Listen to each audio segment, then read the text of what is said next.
cracks. Motorcycles race in from hidden paths. It is fast. It is brutal. This is a modern ambush. Stay with me, because what happens after this will shock you. Israel's response changes everything, and the world is watching. Like this video, subscribe to the channel, hit the bell icon. You do not want to miss the end of this story. The road to this moment started long before dawn that day. To understand why this attack happened, we need to step back. Gaza is one of the most crowded places in the world. Over 2 million people live in just 140 square miles. For years, the border with Israel has been under tight control. Goods, fuel, and even medicine pass through checkpoints. This has created pressure. Jobs are scarce. Families live with little hope. In that climate, armed groups rise. Hamas is the strongest among them. Hamas has fought Israel for decades. Their goal is to break the blockade and strike Israeli targets. They fire rockets, dig tunnels, and now they use drones. 2023, the tension grew worse. Each month there were small clashes. Border protests, airstrikes, rocket fire. Both sides traded blows, but this attack was different. It was not just a rocket barrage. It was planned with care. Israel has one of the best intelligence networks in the world. Satellites, drones, and agents watch Gaza day and night. Yet this ambush caught them by surprise. How? Reports say Hamas used spotters near the tracks for weeks. They studied the schedule of trains. These trains often move soldiers and supplies along the border. That makes them a tempting target. Hamas planned to strike when the train was most exposed, far from urban cover, where rescue would be slow. Motorcycles have been used in wars before. In Afghanistan, Taliban fighters used them to surprise NATO troops. They are cheap, fast, and easy to hide. They can move through narrow dirt tracks and vanish before air support arrives. Hamas copied this playbook. They kept the bikes hidden near the border. When the time came, they launched the attack in seconds. Drones are the other piece of the puzzle. Small quadcopters, the kind you can buy online, can carry grenades or small bombs. Hamas fighters learned to modify them with homemade release systems. These drones are hard to detect by radar because they fly low and slow. They can hover quietly, find the target, then drop explosives with high accuracy. In Ukraine, soldiers on both sides use the same tactic every day. This is cheap air power. And for Hamas, it is a way to bypass Israel's heavy armor and hit soft targets. The Israeli Defense Forces, or IDF, have faced drone threats before. They have electronic jammers, radar, and Iron Dome missile defenses. But Iron Dome is built to stop rockets, not small drones. Jamming can work, but only if the drone signal is detected in time. In this case, the attack seems to have been too quick. By the time alarms were raised, the first explosions had already hit the train. The choice of target had a second purpose. Beyond killing soldiers, Hamas wanted to send a message. Striking a train shows they can hit Israeli logistics. It creates fear among troops. It also shows their supporters that they can still hurt Israel despite its defenses. This is psychological warfare. Every strike is filmed, shared on social media, and turned into propaganda. The attack day came just after a tense week. Israel had carried out airstrikes on what it called weapons workshops. Hamas promised revenge. The IDF raised alert levels but did not close the rail line. This gave Hamas the perfect moment to strike. The train moved as normal, carrying soldiers and possibly supplies. Hamas fighters waited, ready to trigger the attack once the train was in the kill zone. The stage was set. The fighters had their motorcycles fueled. The drones were armed. Spotters confirmed the train was coming. Plan was to hit hard and fast, cause maximum confusion, and escape before heavy IDF response arrived. The quiet morning was about to turn into chaos. 6:15 a.m. The sun had just cleared the horizon. The train was a few minutes into the most exposed part of the track. No towns nearby, no quick cover. Just sand, scrub, and silence. Then came the buzz. At first, it sounded like insects.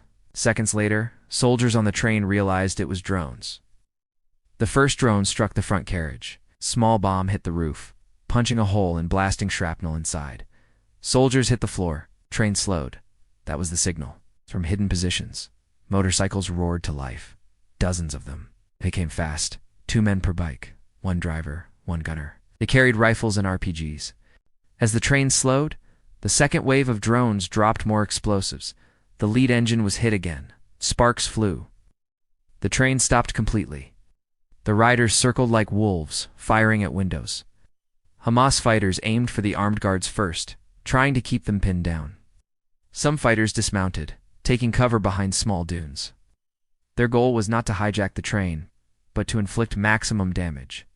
Inside the train, soldiers scrambled. They returned fire through broken windows. Radios crackled with urgent calls for help. Within minutes, Israeli command posts picked up the attack and dispatched quick reaction units, but they were miles away. The first few minutes would decide everything. One witness later said it felt like the train was being hunted. The motorcycles moved constantly, never staying in one place long enough to be targeted. Every time soldiers focused on one group, another came from the opposite side. The drones hovered above, providing live eyes for the attackers. They could see where the soldiers were moving and direct gunfire accordingly. The ambush lasted around 10 minutes. 10 minutes of chaos. 10 minutes that felt like an hour for those trapped inside. RPG rounds slammed into the side of the train, shaking the cars. Dust and smoke made it hard to see. Civilians on board screamed and ducked for cover. The goal was terror as much as destruction. At 6:20 a.m., the first IDF reinforcements were on the way. Armored jeeps and troop carriers raced toward the site. But Hamas fighters knew they had to leave before they were cut off. One by one, the motorcycles peeled away, vanishing into small dirt tracks that led back toward Gaza. The drones dropped their final charges, and then either crashed or were flown back. When Israeli forces arrived, the attackers were gone. They found burning train cars, injured soldiers, and civilians in shock. Medics rushed to treat the wounded. Engineers tried to clear the tracks. Forensic teams collected fragments of drones and weapons to study later. The whole area was sealed off. Within hours, video clips of the attack appeared online. Hamas propaganda channels showed footage from the drones, boasting about the strike. This was not just a battlefield victory. It was a media operation. The images were designed to spread fear and to show supporters that Hamas could strike deep into Israeli territory. Israeli officials quickly confirmed the attack but kept casualty numbers low at first. They did not want to give Hamas a propaganda win. Military spokesmen promised a strong and measured response. Behind closed doors, commanders reviewed drone footage and radar logs, trying to understand how the attack bypassed surveillance. The attack shocked many because of its precision. This was not random rocket fire. This was a coordinated assault using combined arms, air, and ground working together. It showed planning, discipline, and timing. It also showed that Hamas was learning from other modern conflicts, using cheap technology to punch above its weight. The train ambush was over in minutes, but its impact would last for weeks. For Israel, it was a wake-up call. For Hamas, it was proof that surprise was still possible. The next step would be retaliation, and it would be swift. To understand why this attack was so effective, we need to look at the tools Hamas used and the defenses Israel relied on. This was not just luck. It was a mix of cheap technology, careful planning, and smart tactics. The drones were the first key. These were small quadcopters, the type used for filming weddings or sports events, but Hamas had turned them into weapons. Each one could carry a small bomb about the size of a soda can. It might not seem like much, but when dropped from 50 feet, it can kill or wound anyone nearby. These drones had simple release hooks, often 3D printed. The pilot could hover over a target, line up the shot, and release with the push of a button. Because they are so small, these drones are hard to detect. Big radar systems are designed to track rockets or fighter jets, not slow-moving objects the size of a bird. By the time ground troops hear the buzz, the drone is already overhead. Some militaries use jammers to block the radio signal between pilot and drone, but jamming takes a few seconds to work, and in a short ambush, those seconds matter. The motorcycles were the second key. They are fast, quiet compared to trucks, and can travel on narrow dirt paths.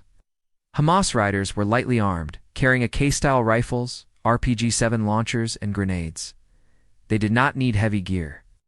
Their job was to get close, fire, and escape. A motorcycle can move faster than most armored vehicles on rough ground. It gives them a big advantage in a hit-and-run attack. This type of assault is called combined arms, using two or more weapons together so they cover each other's weaknesses. The drones kept Israeli troops pinned down by dropping explosives. The motorcycles attacked while soldiers were distracted. It created confusion and forced the defenders to split their attention. Israel has strong defenses, but this ambush hit their weak points. The Iron Dome system is famous for shooting down rockets. It uses radar to track incoming missiles and fires interceptors. But Iron Dome does not target drones like these. They are too small and too cheap. Using a missile that costs tens of thousands of dollars to shoot down a $500 drone is not practical. The IDF does have electronic warfare units.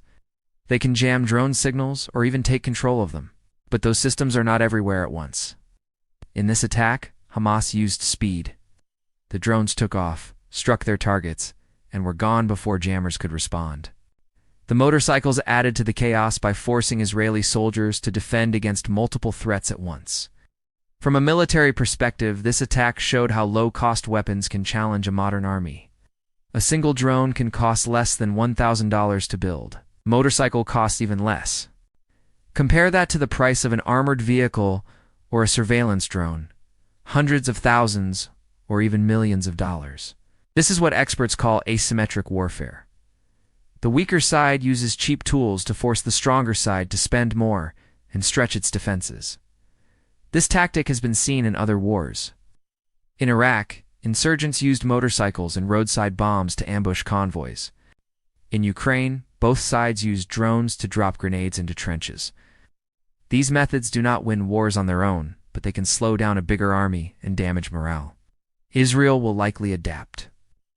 They may add more drone detection systems near key routes. They may patrol train tracks with armored vehicles, or even use their own drones to scout ahead. But Hamas will also adapt. Every time Israel blocks one method, Hamas finds another. That is the cycle of this conflict: action, reaction, escalation. This ambush was not just about the train. It was a test of Israel's response time and its ability to protect key infrastructure. It also sent a message to other groups in the region, showing that drones and motorcycles can be a powerful combination.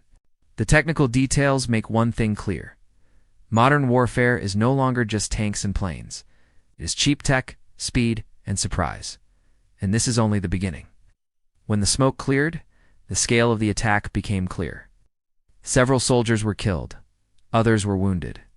Civilians on the train suffered injuries from shrapnel and broken glass. The railway line was shut down for hours while engineers repaired the tracks and investigators gathered evidence. The footage released by Hamas quickly spread across social media, turning the incident into a global headline. Israel responded quickly. Within hours, the IDF launched airstrikes on what they called Hamas command posts and weapons depots inside Gaza. Fighter jets struck targets through the night. Precision-guided bombs leveled several buildings used for storage and training. The strikes also targeted suspected drone workshops. Israel claimed that several Hamas fighters involved in the ambush were killed.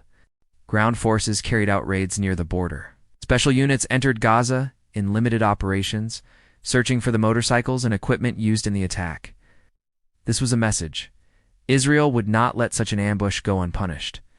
The IDF also increased patrols along the rail line and deployed mobile electronic warfare trucks to jam drones in the future. The Israeli government called the attack an act of war. Officials warned that any future attempt to strike civilian infrastructure would be met with even greater force. Prime Minister Benjamin Netanyahu held an emergency meeting with military leaders and vowed to restore security in the border region. Hamas, on the other hand, celebrated the ambush as a victory. Their spokesman said it was retaliation for Israeli airstrikes earlier in the week. They promised more attacks if Israel continued operations in Gaza. The release of drone footage was carefully timed to boost morale among their supporters. The international reaction was mixed. United States, United Kingdom, and several European nations condemned the attack, calling for restraint but supporting Israel's right to defend itself. Some countries in the Middle East praised Hamas for resisting Israeli control, fueling further tensions. For many analysts, the attack raised fears of a wider escalation. If Hamas could hit a train so effectively, what would stop them from targeting buses or power stations? Israel's military began reviewing all critical infrastructure near Gaza, preparing for copycat strikes. The outcome of this attack was more than physical damage. It was psychological. It showed that even one of the most advanced militaries in the world could be caught off guard by a small mobile force. For the IDF, this was a hard lesson. For Hamas, it was proof that their tactics worked. The stage was set for the next phase, retaliation on a much larger scale. This ambush was more than a single attack. It was a signal. It showed how modern war is changing. A small group with cheap tools and simple vehicles can hit a moving train guarded by one of the most advanced militaries in the world. This is the new face of conflict, fast, mobile, and unpredictable. For Israel, the lesson is clear. Technology alone is not enough. Even the best surveillance can miss a small, well-planned strike. The IDF will now invest more in drone detection, better scouting, and faster reaction forces. They will harden rail lines, add more armor, and monitor remote areas more closely. But every move they make will push Hamas to innovate again. For Hamas, this attack will be seen as a success. It showed they can hit a military target and escape. But it also brought massive retaliation. Airstrikes destroyed key sites and cost them fighters and resources. Each cycle of attack and counterattack raises the risk of a bigger war, one that could draw in other groups and even other countries. The human cost is easy to forget in the strategy talk. Soldiers on both sides are young. Many are just out of school. Civilians who were on that train will remember the fear for the rest of their lives. War is not just about maps and tactics. It is about people. This attack and Israel's response will shape the next months of this conflict. It will push military planners worldwide to rethink how they defend trains, convoys, and other soft targets. It will inspire other armed groups who watch and learn. In the end, this was not just about a train. It was about showing power, sending a message, and testing limits. And that is why the world should pay attention, because the next attack may not just be in Gaza. It could be anywhere modern armies move, anywhere cheap drones can fly, anywhere motorcycles can strike. If you found this breakdown useful, share your thoughts below.